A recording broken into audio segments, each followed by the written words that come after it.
indivisible, with liberty and justice for all. Thank you. Roll call, please, Madam Clerk. Mayor Beagle, Present. Deputy Mayor Resnick is excused. Councilmember Behrman, Present. Councilmember Gotchall, Councilmember Grunlin Fox. Here. Councilmember Sharp is excused. Councilmember Smiley.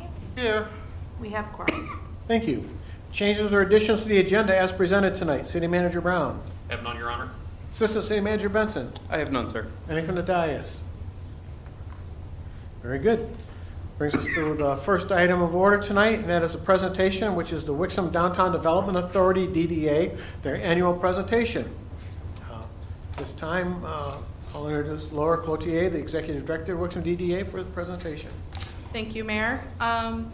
Thank you, Council, for having me tonight. This is our second of our annual presentations that we have to do by law, and to present our activities and goals that we've been working on for the DDA. Our presentation dates, obviously, one is tonight, and we did one back on May 20th for the Tribute Neighborhood HOA at their annual meeting. These informational meetings are, like I said, part of DDA law and by the state of Michigan, and they are for the purpose of informing the public of our goals and the direction of the authority, including projects to be undertaken in the coming year. They are not for the purpose of voting on policy or budgets or other operational matters. The DDA meets 12 times a year, and on this slide, these are our dates for 2025, along with a budget session and a strategic meeting that we hold annually. We do not meet in July or December. Our board of directors consists of residents in downtown and business owners and those that work at businesses here in downtown. Our staff includes myself, Assistant City Manager Drew Benson, City Manager Steve Brown, Community Service Director Deanna McGee, Public Works Director Tim Sikma, Finance Director Marilyn Stanford, and Recording Secretary Mona Freiberg. How is the DDA funded? The DDA's primary source of funding is tax increment financing. The TIF capture occurs through a normal increase in property taxes over the base year the DDA was established due to new investments such as buildings of homes and businesses and or inflation. So as the property values rise over that base year, the DDA captures that increase and invests it back, those funds back into the district. Some of the priorities of focus that we have had for 24 and leading into 25 is the rent and redevelopment area. We know that's very important to you as a city council, as well as us as a DDA, to get more built in our downtown. And we will continue working alongside with the city of Wixom on that development. The wayfinding signage that we're doing along with the city with Guide Studios, that is getting to its final steps, so we're excited about that. The DDA has also looked at public art, so we added a little bit this year on the bikes, and hopefully in the next year we can bring more public art to the downtown. The West End Common Area. We are currently finishing up our engineering for that, and we're hoping to have an RFP published after the early 2025 with the hopes of breaking ground in spring of 2025. Recent completed projects, the Civic Center Playground over here by the library. In partnership with Parks and Rec and the library, we designed a new playground and it was installed this past May. Like I said, the public art on the bikes, a very small investment, but one that we felt made a lot of impact for the summer months. The branding and logo, as you can see, I'm using a lot of it here in my presentation. The annual hanging of the baskets, which I know is always a topic of conversation here. And then we recently completed and paid for a sidewalk at the rent and redevelopment site to connect the north and south parcels.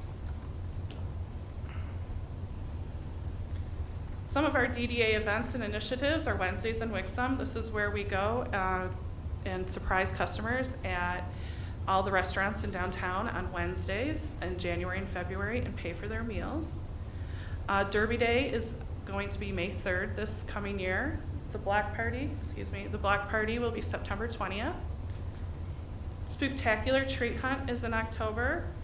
Our Downtown Dazzle is really just the lighting of the trees at the entryway and the buildings putting lights on their trees, or on their buildings, from November to January. And tomorrow night, we're hosting our Candy Cane Lane. This is where children come and the participating businesses, they pass out candy canes to the kids. Really simple event. We have Santa will be there and Buddy the Elf for kids to take pictures with, so we're really looking forward to that. And we've also contributed to concerts in the park, the fireworks, the tree lighting festivals, and other city-sponsored downtown events. Something new that we're doing with the help of Main Street Oakland County is collaborative initiatives. So Downtown Wixom, along with Downtown Highland, South Lyon, and Lyon Township are partnering for what we're calling Food Fight on Main Burger Battle. This will be in the month of February. We're still working out all the details, but basically we will have a list of restaurants that will be participating, and we'll have an online form that people can go and rate the burgers at these locations, and we will have a winner in one of the communities, and they will get a trophy.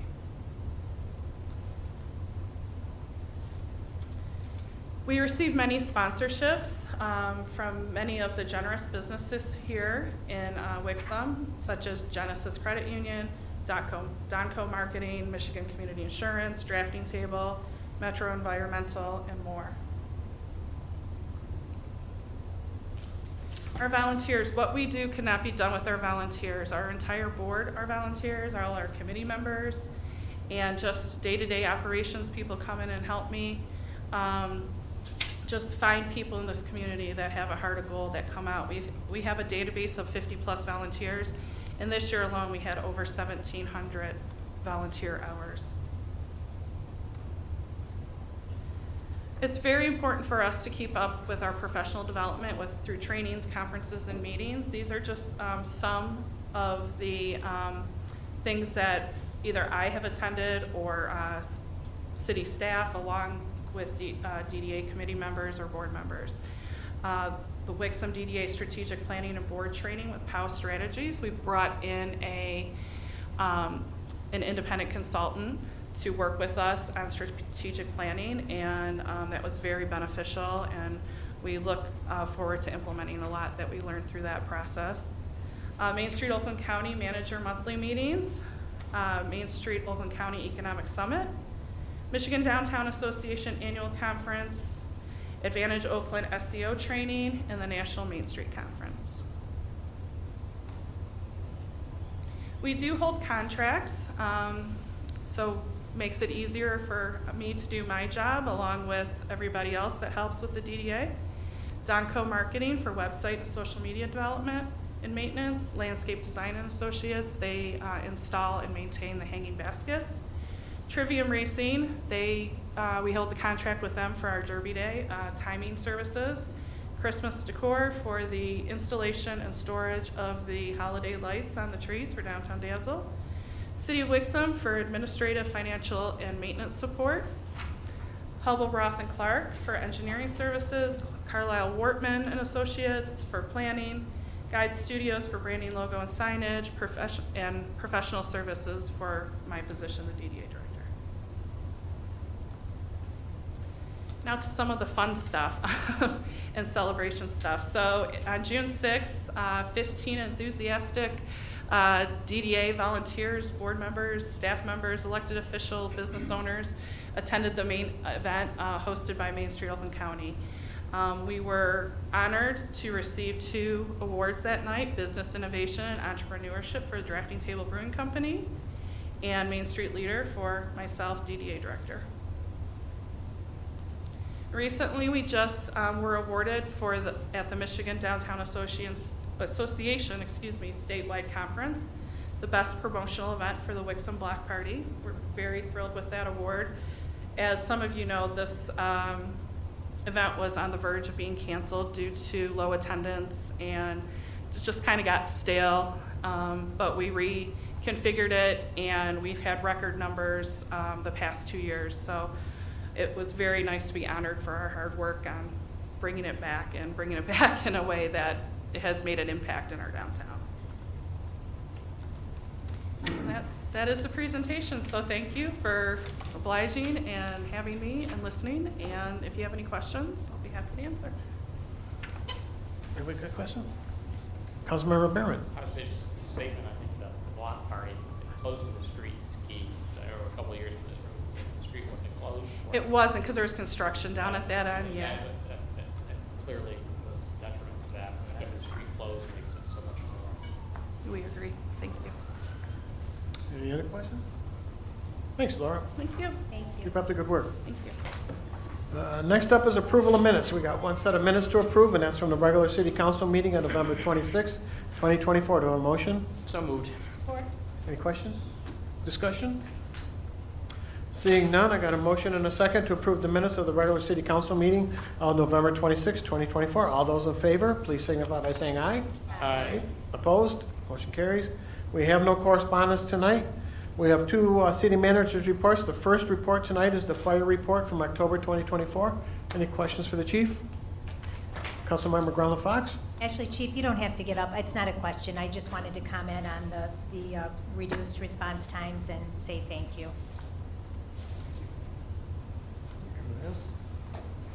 All right, next up is the police report from October 24. Any questions for chief? All right, seeing none. Next up is the consent agenda. All items listed under the consent agenda are considered routine by the city council and will be enacted by one motion. There'll be no separate discussion of these items unless a council member so requests, in which event the items will be removed from the consent agenda and added to the regular agenda at the end of unfinished and new business. Do I have a motion? Move to approve. Support. Very good. I have a motion and support to approve the consent agenda as presented tonight. All those in favor, please signify by saying aye. Aye. Opposed? Motion carries. Moves us to the first call to the public. The calls to the public are as follows. The public shall address the council during the call to the public, which shall be included on the agenda immediately after correspondence and again immediately after new business. The first call to the public immediately after correspondence shall be limited to agenda items only. A person shall not address the council in excess of 5 minutes unless the time is extended by a majority vote of the council present. Persons wishing to address the council shall identify themselves and their place of residence and shall state their reasoning for addressing the council, and all comments by the public shall be made directly to the council. Do we have anybody at the first call to the public? Seeing none, I'll close the first call to the public. We have no unfinished business tonight, so that moves us to the first item of new business, and that's a recommendation to confirm the mayor's reappointments of Julie Andrews to the Board of Review with a term to expire December 31st, 2027, and Michael Dornan to the Tax Abatement Review Board with a term to expire December 31st, 2027. Do I have a motion? So moved. Support. Very good. As stated, these is just a routine, both these commissioners, their terms expired, and I'm asking to renew their terms as in till the dates that is described. Any questions? All right, seeing none, I got a motion and a second to approve the recommendation to confirm the mayor's reappointments of Julie Andrews to the Board of Review with a term to expire December 31st, 2027, and Michael Dornan to the Tax Abatement Review Board with a term to expire December 31st, 2027. Do I have a motion? All those in favor, please signify by saying aye. Aye. Opposed? Motion carries. And that concludes the new business portion of the meeting tonight. I won't read the rules to the call to the public, but the rules stand with the exception of you can speak whatever's on your mind. Do I have anybody for the second call to the public? Seeing none, I'll close the second call to the public. Move on, city manager's comments. City Manager Brown. Thank you, Your Honor. First off, a couple of items related to the DPW and leaf collection. The curbside leaf collection process has completed for the 2024 season. We had a nice collection process. I think it went more smoothly than usual, and I think it just had to do with how the leaves fell in a pretty orderly fashion. It wasn't anything early or anything especially late, so it worked out well. Anybody that has any remaining leaves that weren't collected curbside can still place them at their curb this week for tomorrow, and it will be picked up through priority waste. After that, residents can take bags to Spurt for processing at the DPW if they would like. The next thing is related to Parks and Recreation in Mack Park. The new clock's been installed on that. If you haven't had a chance to see it, that's installed, and that also went remarkably smoothly, so that was good. And they also are looking forward to an installation of a trail counter that's going to come through the Trailway Council that will be placed there to keep track of bicyclists and pedestrians that go through that area. So I'm looking forward to that further enhancement to the park as well as the new clock. And those are the only two things that I had this evening, Your Honor. And I'm glad I've got 3 bags of leaves. All the leaves finally fell from my tree, so I have no more leaves, and I got 3 bags for tomorrow, so it's perfect timing. Perfect. Assistant City Manager Benson, anything? I just wanted to take a moment to give a shout out to the Parks and Recreation staff as well as our DPW, police and fire departments for all of the work as it related to the tree lighting last Friday. While it was very cold, it seemed like it all went off without a hitch. I believe the Placer AI data that we've gotten so far says about 2,600 attendees. And it couldn't have happened without all of the work by various departments coming together. So I know Ms. McGee isn't here and her team, but I wanted to give them a shout out. That's all I have. Very good, thank you. Council comments. Let's go with Councilmember Behrman. Thank you. Tree lighting ceremony was really cold, but really nice. I like how things were spaced out a little bit better this year for the horse carriage ride or whatever. I mean, it was nice having that on the other side and taking some of the congestion away. But I did notice there seems to be a lot of our decorative street lights out around town. I don't know if that's DPW that does those. Okay, well, there were some at Wixom Road and Old Wixom Road that were not lighting. The ones in front of the Baptist Church aren't lighting. The ones over by the vet, there's still dead hanging flower pots that need to be removed on Wixom Road, kind of where the old Arctic house used to be. They're dead. They haven't been watered in a few months, so they probably come down. But if there's anything we can do to get those decorative lights lit, I think that would be helpful. That's all I have. Very good. Councilmember Getchell? Councilmember Garland Fox? I'd like to thank Julie Andrews and Michael Dornan for their ongoing commitment to the city. That's all. Thank Very you. good. Councilmember Smiley? Thank you, Mayor Beagle. Yeah, I too would like to thank Ms. Andrews and Mr. Dorn for their continued volunteer work with our fine city. I'm glad to hear everybody else thought it was cold for the tree lighting, because I thought it was just me being a wimp because I was cold. But it was a lot of fun, and it's always great to see Santa and really get you in the spirit, the whole event and stuff. Quick question, Drew, I'm sorry, Assistant City Manager Benson. You mentioned 2,600 is the preliminary number of attendance. That is correct. How does that compare to years past? I Seems like a big crowd. I would have to look. We can get those reports. So we've started getting that data from Oakland County just within the last, I'd say, year or so that we've started to consistently ask for that data. So we could ask for them to run years past. Oakland County basically has a subscription that they allow CVTs to take advantage of. So we've started to get in the routine of asking them to sort of. Yeah, it might be good data for us to have. So if you think of it, even if it's next year, I think it might be good for us to have. That's all. Oh, just a reminder, we're back here in a week. Thank you, that's it. I think those numbers were just a tad down from previous years, but not much. It's pretty much what the number of people we have here was that, so. I'm not certain on that one way or the other. Yeah, I talked to Deanna just today about it, so, yeah. Say hi to you. And I just want to especially thank Parks and Rec for all their work. It was a great night here Friday night, and thank the DPW, police, fire, and everybody for taking part in that. We even had a lost mother that the child found, so that worked out pretty good. But yeah, it was a great night. It's always a great night when Santa comes to town, and I want to thank Ms. Andrews and Mr. Dorn for stepping up again and Mr. Dornan texted me earlier tonight, said he had something come up and he couldn't be here, or he would have been here tonight, so he apologized for that. And we'll see everybody next week, and we'll see everybody on Saturday, too, at the Breakfast with Santa at the fire park puts on. That's another great event that the city has. And with that, do I have a motion to adjourn? So moved. Support. All those in favor, please signify by saying aye. Aye. Opposed? Motion carries. Thank you.